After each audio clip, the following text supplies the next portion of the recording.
11 octobre 1947, c'était le début de la grande grève des cheminots africains et l'interruption du service sur l'ensemble du réseau Dakar-Niger.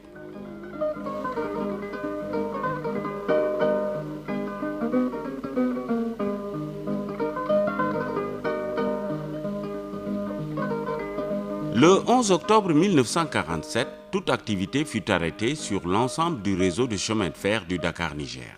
Les 6 points sur lesquels les cheminots africains fondaient leurs revendications étaient les suivants.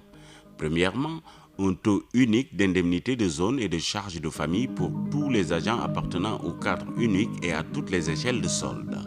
Deuxièmement, l'octroi d'une prime de gestion aux agents africains des cadres 2, 3 et 4 du cadre secondaire avec leur intégration dans le cadre unique.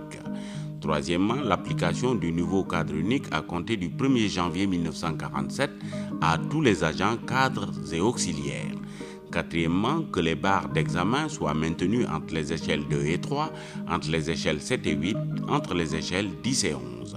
Cinquièmement, que tous les agents bénéficient de 15 jours de congé de détente en sus du congé triennal de 3 mois. Sixièmement, enfin, la reconnaissance du droit au logement pour tous les agents à toutes les échelles de solde du cadre unique avec priorité aux expatriés et aux dépaysés.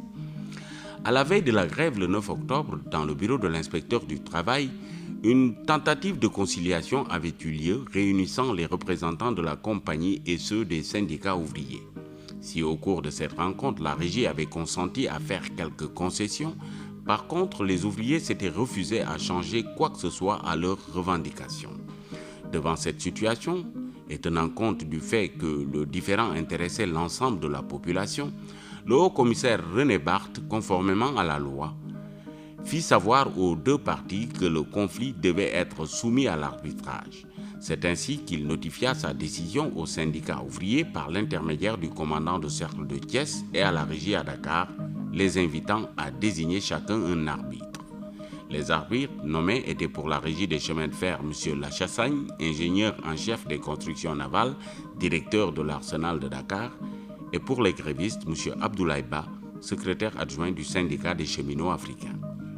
Pour éviter la paralysie des ports du Sud, Grand Bassam et Port-Boué en particulier, dont tout le trafic sur Wharf se faisait par chemin de fer, on avait fait appel aux fusiliers marins du Sénégal qui avaient quitté Dakar le 10 octobre 1947 au matin à bord des Wellington de la base de Ouakam.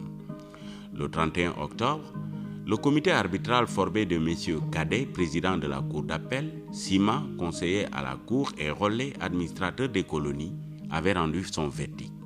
Le verdict en question établissait une nette distinction entre le secteur privé et le secteur public. Il prévoyait l'assimilation des cheminots africains à ceux de la SNCF et leur rattachement aux conventions collectives. Bien qu'immédiatement exécutoire, la sentence, dernière phase de la procédure, n'impliquait nullement la reprise du travail.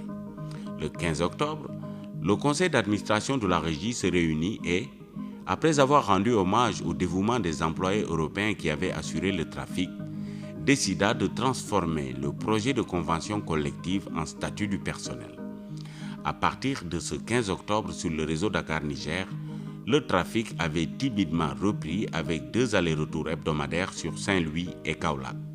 En outre, les lignes d'intérêt secondaire avaient recommencé à fonctionner. Le travail des ateliers avait aussi partiellement repris grâce à un contingent de spécialistes triés parmi les nouvelles recrues européennes récemment arrivées à Dakar et mises à la disposition des chemins de fer par l'autorité militaire.